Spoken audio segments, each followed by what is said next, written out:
you're destroying what makes Hawaii special. To me, that calls for a conversation. That calls for meetings like this. Within the next few weeks, a convention, or AHA, of about 150 Native Hawaiians from across the country will convene. They'll discuss whether to pursue a sovereign Hawaiian government. It's a process supported by former Governor John Waihee, but his successor as governor, Ben Cayetano, is asking, what about the rest of us? What I'm concerned about is that I go back again to what I think Hawaii, why I think Hawaii is special. What we have here, I'm concerned, may be destroyed by the establishment of a self-governing body. To me, it's really searching for the word, but it's absurd. Do you share this fear that this pursuit of self-governance will change the fabric of our community? I mean, this is a societal question. This is something that affects everyone here. Otherwise, I don't think we would be having this discussion. And because just like Governor Cayetano, what I treasure about living in Hawaii is precisely what we grew up with. Now, unlike the governor, though, I think that it is in jeopardy because Native Hawaiian institutions are under siege. So I don't see it the same way. You know, he sees it that is something being taken away from the general population. Well, I think it would be divisive because you have first of all, we don't have a lot of land here. Okay, so if you set up another governing body, then you have issues of proximity and all of that. Okay. Huge issues. Yeah, huge issues. And then when there are differences between that governing body and the state in general, then there's going to be conflict. In the Hawaiian Kingdom, non-Hawaiians were advisors, executives, and even family to kings and queens. But this current process towards self-governance is only for adults of Hawaiian ancestry. But in pursuing this race-based nation, would that fundamentally change the fabric of our community? Would that make it more divisive? I mean, what do you think will happen? What is fair or gives these activists the right to try to establish a self-governing body when the Queen herself didn't have the same kind of kingdom? You know, if you want to restore something, you better go back to the kingdom. Historically, it can't qualify or be justified because when the kingdom was overthrown, you didn't have to be Hawaiian to be a citizen. Mm-hmm. That was the beauty of the kingdom. You know, the monarchs were actually enlightened in that sense. They embraced that. Yeah, you know, I mean, that's part of the Hawaiian culture. You know, actually goes back to Kamehameha the Great when he got a couple of haulis to help him, you know, unify the nation. And he made one the governor of Hawaii, the Big Island. There are nationalists who are saying exactly what the governor said, you know. We should go back all the way to the kingdom. I mean, but, you know, and there are others who are who are very proud of being American, who would love to see how we can accommodate this within the American system. That makes it ancestry-based. The claim, the opposition to Native Hawaiian aspiration is to call it race-based, to say that it is, because it is based on ancestry. But ancestry is part of a history, a political history. And that is what this is really all about. So how do you fill out that political dimension? Now, the Hawaii I loved when I was growing up, there was no threat that any Native Hawaiian program or situation would be challenged. When the Office of Hawaiian Affairs was established, only Native Hawaiians could vote for trustees. In a court case called Rice versus Cayetano, the U.S. Supreme Court declared that unconstitutional. And recently, justices also blocked the ancestry-based voting for delegates to the Hawaiian Convention. Is it legal to exclude non-Hawaiians from the sovereignty process? Historically, the move for self-governance cannot be justified But no need, Cannot be justified. cannot be justified. I mean, listen, when the Queen was overthrown, as I said earlier, the kingdom was open to everybody. Okay, it wasn't just Hawaiians. So the question I think that many people have today is that some people who are involved in the Hawaiian movement maybe have a scintilla of Hawaiian in them. I was told that 90% of the Hawaiians are mixed, you know. So, you have an activist, his name is Kabibi. I know he's mostly Filipino, okay? But the only justification for him to be involved in this movement is that little Hawaiian that he has in him. Now, that doesn't make sense to me. And I don't think it makes sense to a lot of people. And if, in fact, the movement for sovereignty caught fire when Justice Kennedy wrote the majority opinion in the Rice case, I thought it was way before that, John, No, I shouldn't. The movement for sovereignty was strong from a long time ago. But the justice, just to clarify that one point, when the justice said that, the necessity to be federally recognized in order to protect Hawaiian institutions took off. And now we get to this thing about how this self-governance will affect the Hawaii that we know. I'm Filipino. I was born and raised here. This is my home. I'm not going to go anywhere else, okay? Until I got into high school, I didn't know a damn thing about the Philippines. That's not my culture. My culture is localism, which includes, I think, the Hawaiian culture. See, I've always felt been of the opinion that when people ask me, well, why do you think Hawaii is special? Well, we have all these different ethnic groups living here. But Los Angeles has different ethnic groups also. What's the difference? In Los Angeles, the Japanese live in Torrance or someplace, Gardena, The Koreans live in Koreatown, the Mexicans in East LA, the blacks in Compton and place. These guys don't get together unless they work together. They don't play together.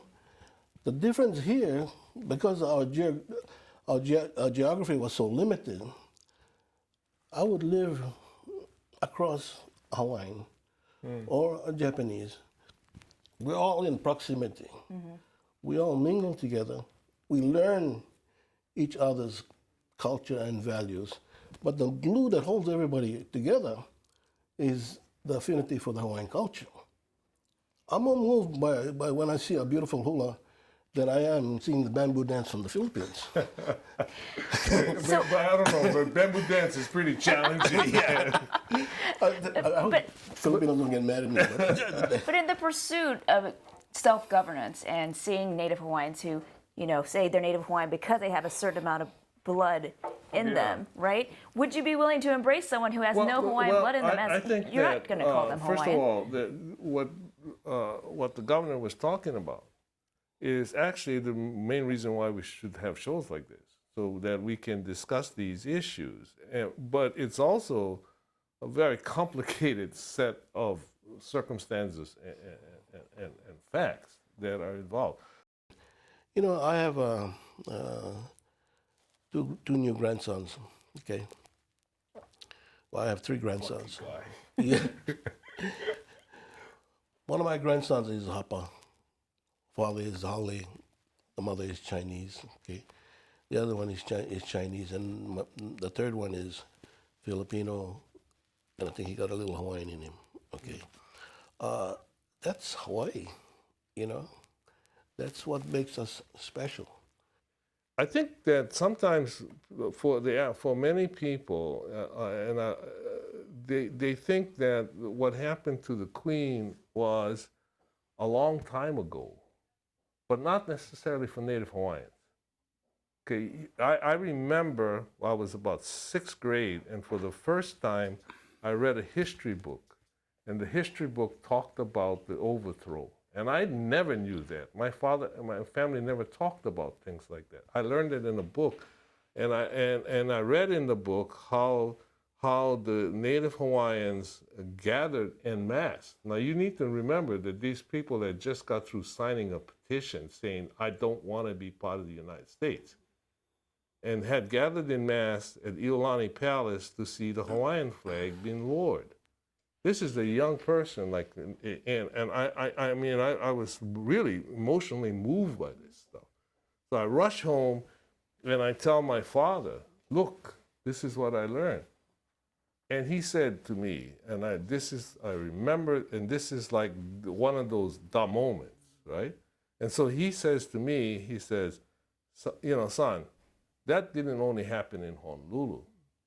Your grandfather saw the lowering of the flag here in Hilo. Now, that's the kind of experience that Hawaiian kids go through. So when you couple that, and that's just one generation higher than my dad. Mm-hmm.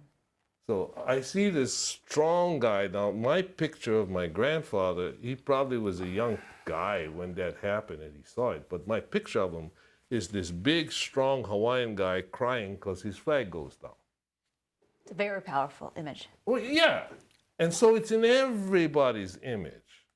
So how do you deal with people, a whole people who have those images, and you tell them that you are going to take away what they felt was theirs? Kamehameha schools, which their princess gave them, Hawaiian homes programs, and you do it because it's racist. So who is the racist? See, this is why we need this kind of discussion. Mm-hmm. Because I think we're going to find out that in the bottom line is most people will get to the point when they realize that, maybe we can work something out. Do you think we can? No, for the reasons that I'm not optimistic about it. You're not optimistic? No, and I'll probably be dead by the time this issue gets resolved anyway, so maybe I shouldn't be concerned about it. But I'm thinking about the Hawaii that I want to see my grandkids, experience. Yeah.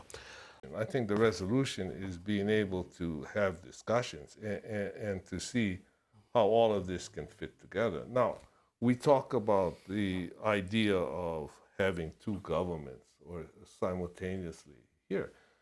That's not unusual. That's not unusual. What we're used to in Hawaii is having a centralized government and as the boss.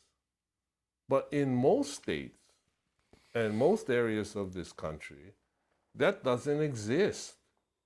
In most states, you deal with independent entities governmentally all the time. Well, that's true. But if you take like California, the state is still the superior body to the counties, second only to the federal government.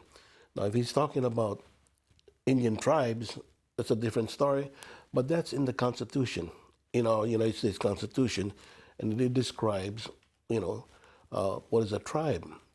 The Hawaiian Kingdom never qualified to be described as a tribe. They're trying to do that now, and they're not very, in my opinion, not very successful. And I think that in the end, this will have to be decided legally. I think that Hawaiian culture was always embracing of all races and so forth. So why is it, it's a legitimate question to ask, why is it today that you would have a sovereignty movement that focuses in on ancestry so strongly? Well, I think first of all, you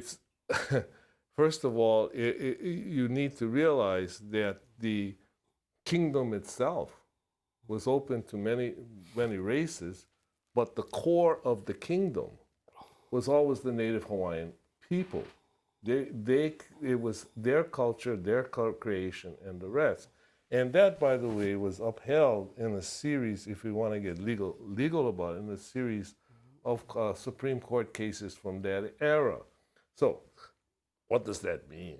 Nothing really in the terms of a nation state, but something very important in terms of the culture. In other words, Kaliliʻokalani, from the Hawaiian perspective, may have been overthrown as the executive of what we would call the nation state, but she never stopped being the queen of the Hawaiian people.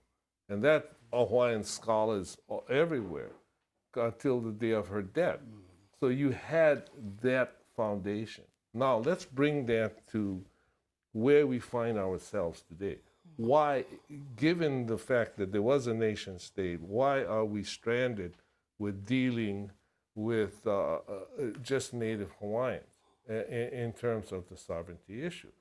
Well, on one hand, you can say it's because we first need to reestablish ourselves and then allow in whoever else we want. It's an immigration policy. Yeah, that's okay. The other one, though, is that the United States only recognizes a native group.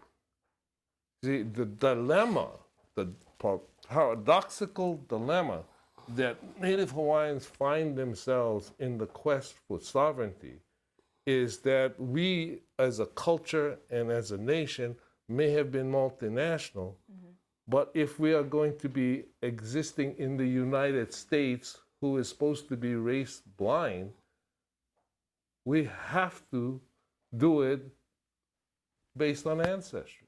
The U.S. government has admitted that the Hawaiian Kingdom was overthrown illegally in 1893. But in 1959, a vast majority of Hawaii voters, including many Native Hawaiians, voted in favor of statehood. Should that have ended the debate over sovereignty? In 1959, the people had a chance to make a choice, okay? And 94% of the people who were registered to vote and voted supported statehood. On Molokai, which is heavily Hawaiian, it was like 97%. So the people spoke. They wanted to be part of the American nation as a state, you know. And now, years later, after the Rice decision, and the court says, well, you know, if you were recognized, it wouldn't be an issue. Now you have this drive that never existed before, okay? So you had that decision made, and it was made by those who were registered to vote. You know, that was the biggest landslide in the history of Hawaiian voting, second only to the Ige decision. I didn't want to throw that in, okay. Yeah, I support statehood. Statehood was a big thing. My dad was about the only Hawaiian Democrat and activist. I mean, he worked hard to try and get statehood to Hawaii. But I think that what we have here, though, is the state of Hawaii and all of us are not clear about what that was about. You know, if we meant, when we celebrate statehood, for example, if we mean the coming of statehood meant the end of discriminatory hiring practices, with the idea that workers could no longer be fired because they were injured, and that we had an educational system that was discriminatory, that public funds were being used to fund the schools of the wealthy people in Hawaii, and all of these things. That's the yearning for statehood was a rebellion against those issues. It was a quest for a higher class of citizenship within the situation that you found yourself. It would have been silly not to push for statehood, in my opinion, if you wanted to have a better university and the rest of that. And so that's what statehood meant. And that's what it was initially celebrated as. Now, sometime later, we have these neo-patriots coming and celebrating statehood as a symbol of Native Hawaiians giving up their quest for justice. It never happened. It was never an issue. That was never an issue. So now both sides are starting to rewrite history. We're rewriting history. We're saying statehood meant that somehow you gave up your Hawaiian claims. Hawaiians are saying statehood means that we can't acknowledge statehood because somehow we lose the same, we lose a step in the progress of nationality. Both of them are bogus. The truth of the matter is, if you wanted workers' compensation, if you wanted an educational system that was treated everybody equal, if you wanted a University of Hawaii that was going to be the center of the Pacific, you couldn't do it as a territory. So whose claims are bogus? The independents? Well, I think they both sides. There is a bogus thing going on because the statehood had nothing to do with Hawaiian issues. So if you see it as either way, as either somehow stopping your claim, I think that's bogus. Or if you see it as somehow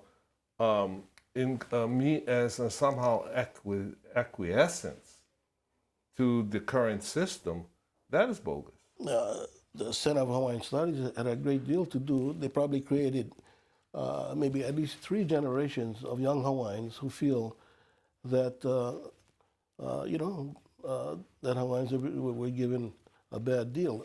What comes out of the center is not true scholarship, in my opinion. My opinion, a true scholar looks at the facts, whether they're favorable or not, and then makes a decision, But what's coming out of that is, in my opinion, revisionist history in which the white guys are all bad and the Hawaiians didn't contribute anything to the demise of their culture. That's not history.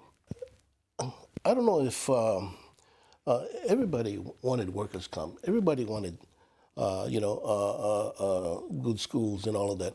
And as time passed, that happened. It happened on the mainland as well, with the civil rights movement and the move to social equality. The nation evolved. I'm not sure that wasn't unique to Hawaiians. And I like to think that a lot of people, whether they were Hawaiian or not, wanted to be first-class citizens, and be part of the nation, which was, at that time, as it is today, the world's superpower, and the place where maybe 90% of the immigrants wanted to come. Nobody wanted to go to Germany or places like that, or to the Philippines. They wanted to come here because of what America represented to them.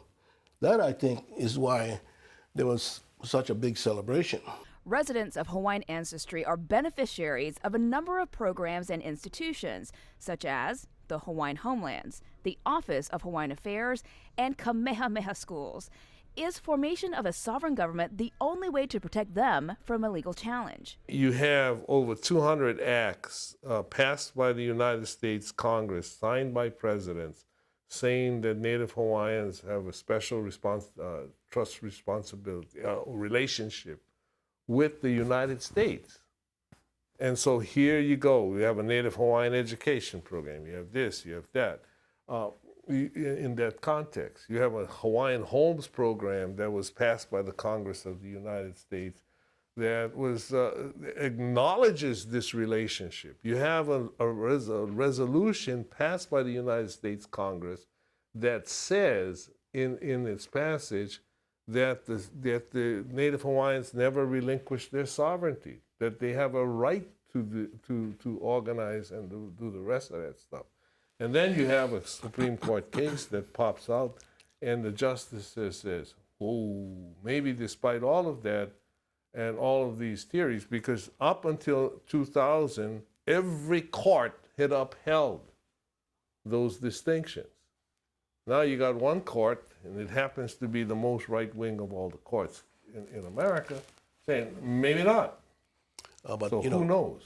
there's a little nuance and distinction in all of this. The Supreme Court of the United States in the Rice case, ruled that the OHA prohibition against non-Hawaiians voting is a violation of the 15th Amendment to the U.S. Constitution, which prohibits discrimination. Now, that issue is not in Hawaiian homes or anything else, And I think that the trust relationship between the U.S. government and the Hawaiians in terms of Hawaiian homes and those programs is longstanding and will remain, I think, legal because of its history. Rice versus Cayetano is different because they tried to stop a guy from voting in what was a state election. I think one reason why there's such a large push, for example, to have a Native Hawaiian government, to organize it, is because Hawaiians genuinely believe, many Hawaiians genuinely believe that Kamehameha schools, which was established by a Native Hawaiian princess for Native Hawaiian children, may be in jeopardy.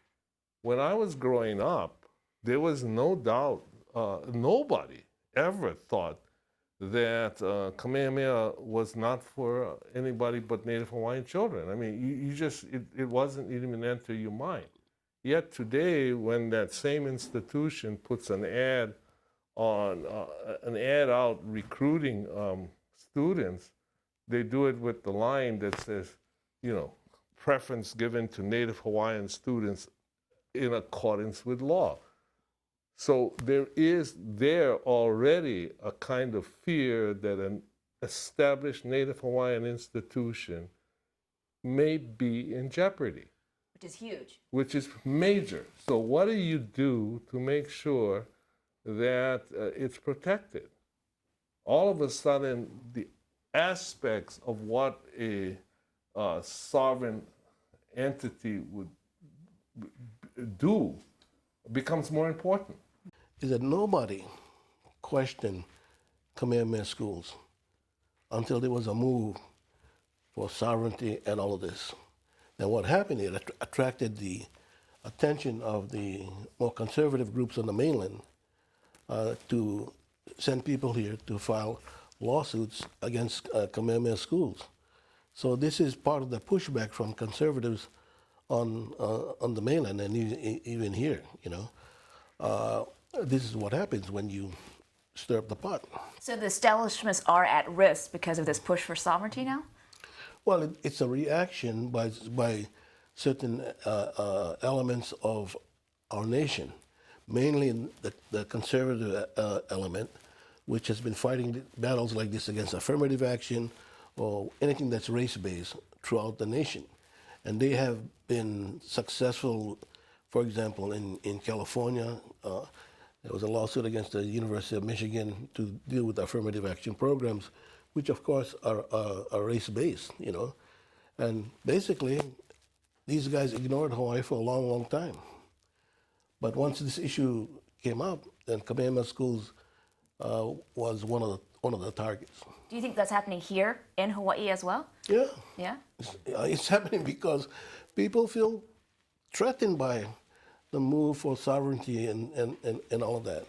Well, should they feel threatened? Well, no, and obviously I see the world a little different. I think they are these mainland groups, and they are leading the charge against Native Hawaiians, and for that matter, Native Americans, and anybody, any program that dealt with any minority issue, including immigration, including voting, and who can vote, and including insisting that if you don't speak perfect English, you shouldn't be allowed to register to vote. I think that, so these individuals have an agenda that is much broader than Native Hawaiians. I think that the Native Hawaiian movement, in a real sense, offered them an opportunity to increase their focus. But what happened in Hawaii is, I believe, and I see it totally different, because I don't think that the the widespread. Now, there's always been within the Hawaiian community a desire for self-governance and for nationhood. But I think that the real thought of the fact that that it was achieving some kind of sovereignty was essential occurred after Rice v. Cayetano. I hate to say it, but looks like my name is going to be in the law books forever on this decision which I lost. Part of the Hawaiian culture. Yeah. A judge recently ruled that the state must give more money to the Hawaiian Homelands Program, and supporters of sovereignty say they want more control of land and Hawaiian institutions.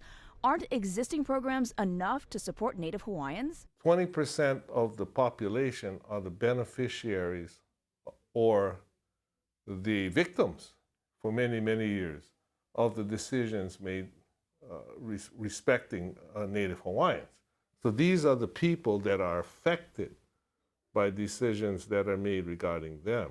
So there's two sides to that issue. You know, this thing about being victimized may have been true 100 years ago, but the population here now has changed, the demographics. And you have, large parts of the population who come from different ethnic groups, for example, who themselves were victims of discrimination or whatever. Now, the way I look at it is Hawaiians were never victims of discrimination. They may have been victims of Western progress and what it did to the society and the culture. But today, you have people who weren't even born, who have no connection to the past, now possibly being affected by what may happen. I don't think that they have gotten anything that they weren't originally entitled to have. And I don't mean based on the fact that a kingdom, and within the context of the state of Hawaii, I'm not basing that assertion on the fact that there was an illegal overthrow and occupation and those kinds of theories. What I am saying, though, is you start from the premise that in order to become a state, part of the compact that we had with the United States was that the state of Hawaii was going to do certain things because of an obligation that the United States felt it had with regard to its action. But just looking at the bigger picture, you have millions of dollars going into OHA. You have Hawaiian Homelands. You have these huge programs. Do you think this is going to breed resentment in the non-Hawaiian community, that so much money is being spent on this group? I don't think resentment, at least at this particular time, is the right word. I think Could it happen? So do you think they get more leeway? Oh, yeah. And that's unfair? Well, I think basically it's because the non-Hawaiian politicians want to stay away from Hawaiian issues because they're very sensitive, and let the Hawaiian community or the trustees run the program. Now, the way OHA spends money, if I was the chairman of Ways and Means, I would have held them to a higher standard.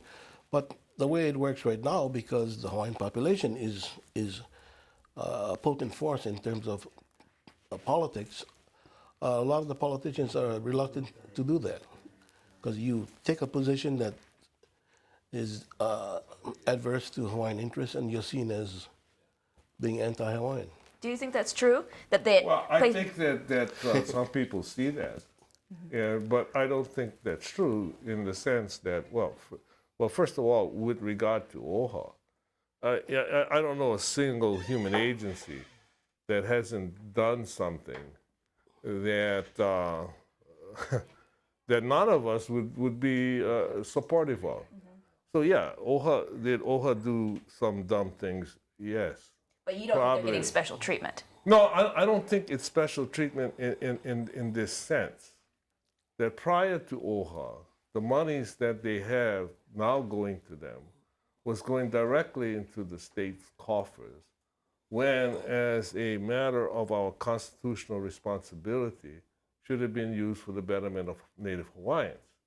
So what you had was a situation that diverted resources that was put out there not only for Native Hawaiians, but for a number of other purposes. In other words, these funds that we're talking about was part of a larger group of funds that said 80% of it should go to the general public and 20% should go to Native Hawaiians. Well, that wasn't happening. So the positive aspect of OHA was being able to take that percentage of the money and said, yes, now it's for Native Hawaiians. Wow, it turns out Native Hawaiians are human. They do stupid things. But that's the part of being in charge. Now, I think Governor Cayetano is right in the sense that there is a kind of a political hands-off attitude, which shouldn't exist. But, unfortunately, there are a lot of politicians who don't necessarily have the courage of the conviction which they said they had when they got elected. I mean, I've seen politicians be hands-off about what the HGEA was doing, or the IBW. So any interest group that looks like it could affect their interests, all of a sudden becomes something that you ought not to be engaging with. Or you're scared to engage Or with. you're scared to engage. And that's not a tragedy for Native Hawaiians. That's a tragedy for the state of Hawaii.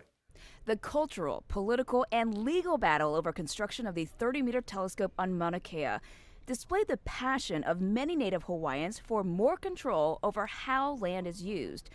Governor David Ige offered a compromise, but ultimately, the state Supreme Court agreed the permit process was improper. We asked the two former governors if they were concerned about how Governor Ige handled this issue.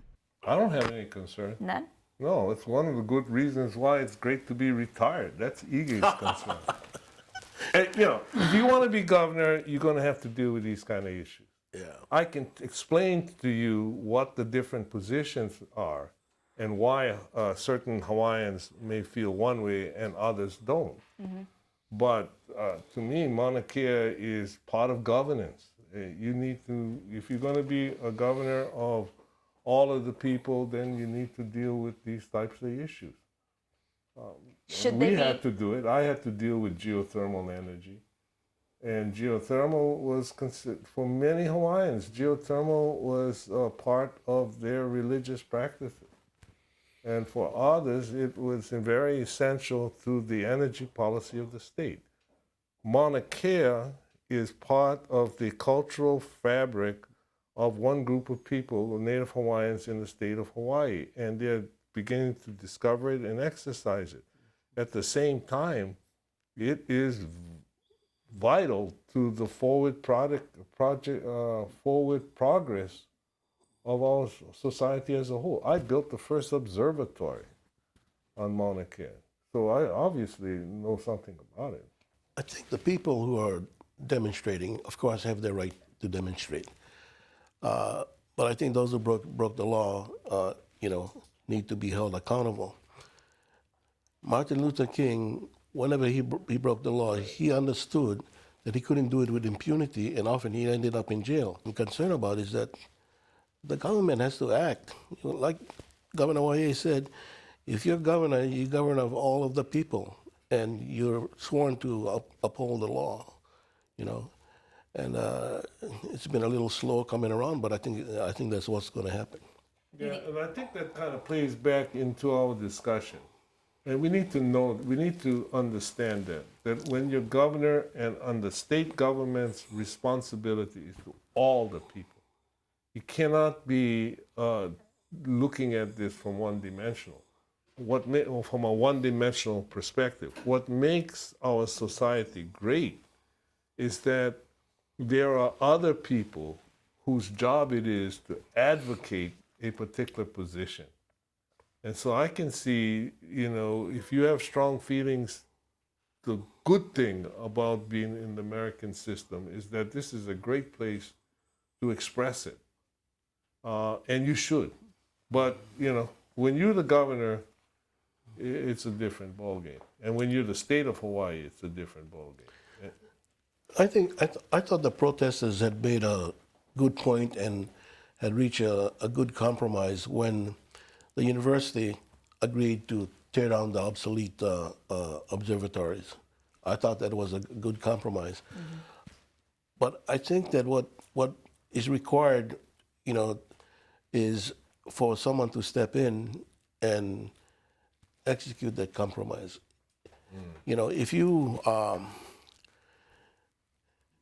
if you make that offer and the other side needs to respond to it, yeah, and you can't delay these things. You got to make a decision. You know, I support Governor Ige. I know it's a hard thing for him right now because he's in his first year, but like Governor Waihee said, when you're governor of all of the people, mm-hmm. and you enforce the laws. And seeing there's so many different elements going on here. Do you think that there'll be more disputes like Mauna Kea in the future? Yes. Yeah. Of course, you know, there'll always be a need for a governor. Yeah, you know, of course there will be. And there'll be tensions, and it's not just Native Hawaiian based. We're going to see tensions constantly with the use of resources and how we grow our food, how we treat our planet. Native Hawaiians and Native people, they have their perspective on those things, and it'll flare up. But underlying it all is what the governor was talking about this being a small place with limited resources and with the need to be treated in a special way.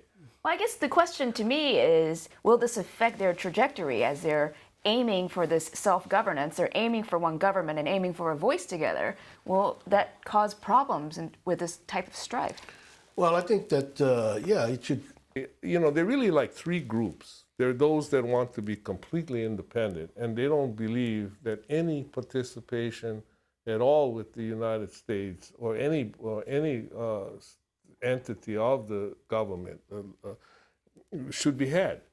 And they do it because they're passionate about their beliefs. And then there are those who want to see something in the middle, I guess you can call them people who want federal recognition or something, but they want to be in America, but using the American system to better their condition. Mm-hmm. And then there are those who want the status quo. The problem is that even those who want the status quo are starting to realize that unless there is some kind of new accommodation with the United States government, the status quo may not be what they see it to be. In other words, they may lose the Hawaiian institutions. Well, the fact of the matter is, whether you like it or not, they're going to be challenged. And when they are, what do you have to protect yourself? So that's the coalescence of interests is actually starting at the most status quo level. I agree with him. You agree with him? Well, we have come to an agreement. That's amazing. I wasn't sure that was going to happen today. You know, just as a final question, we wanted to have a very candid conversation, and I think the two of you have managed to do that. You know, in looking into the future, what sort of leadership do you think we're going to need from Governor Ige or from other leaders in our community to kind of get us through this period and get us to the next steps? I think you need people with courage, in particular. In politics, everybody has a degree. Almost everybody is college educated. You know, what's missing is not intelligence. What's missing is will, courage to do what they think is right. And that's not happening right now. And I think in the legislature, one reason it's not happening is that those kids don't have any life experience. You know, John was a community organizer like Barack Obama. You know, like you. Yeah.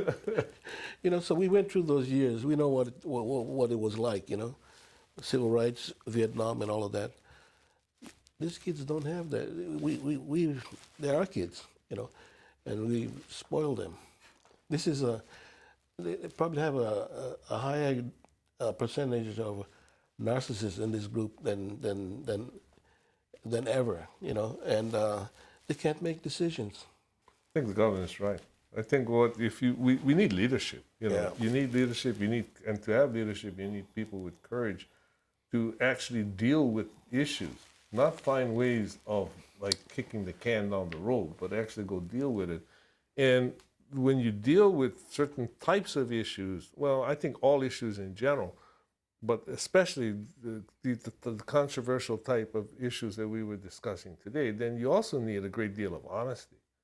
You need to look at the issue, and this is kind of something that I don't see as much today as I think I used to see in the past in the political system, and that is being able to sort of break away from your position and say, okay, yeah, I may be a person that comes from this perspective, but what I really want to know is what are the facts and how we're going to make this better, you know? So what is it? What is it? So we stop reacting. And one beginning point to do that is to stop avoiding the issue. I mean, deal with it. It's actually easier if you do that. I mean, I found it easier if you do that, you know, and you deal with it. You take them, bring them in. You don't. None of this has to be antagonistic or dramatic or, you know, a lot of drama. Just, you know, hey, I really like, no, tell me. Well, in the past, it was a little easier. Besides the fact that the people that John and I served with, some of these guys went to war. You know, they have tremendous personal experiences, but also you didn't have the Citizens United groups. Yeah. You know, Yeah. who can put a lot of pressure on a young politician. Yeah. And you could kind of say, okay, I'm going to make this hard decision, and but I have faith that the people, whether they agree with me or not, going to respect what I did. I don't know if you can rely on that anymore. You know. Also, this whole social media thing. You know? Oh yeah, you know, there's so much surface knowledge on that thing. People. And it's easy to be bullied. Yeah. And bullying don't only happen to high school students. I mean, you can be bullied as a politician. I think. Yeah. You know, constantly. And so, yeah, it's a different world. You know, I wish we had the kingdom. You know, bring it back, man. It is a different world, and I'm sure it will be different in the future. But I want to thank you both for your time today, former governors Ben Cayetano and John Waihee. Thank you. A pleasure. It's a pleasure.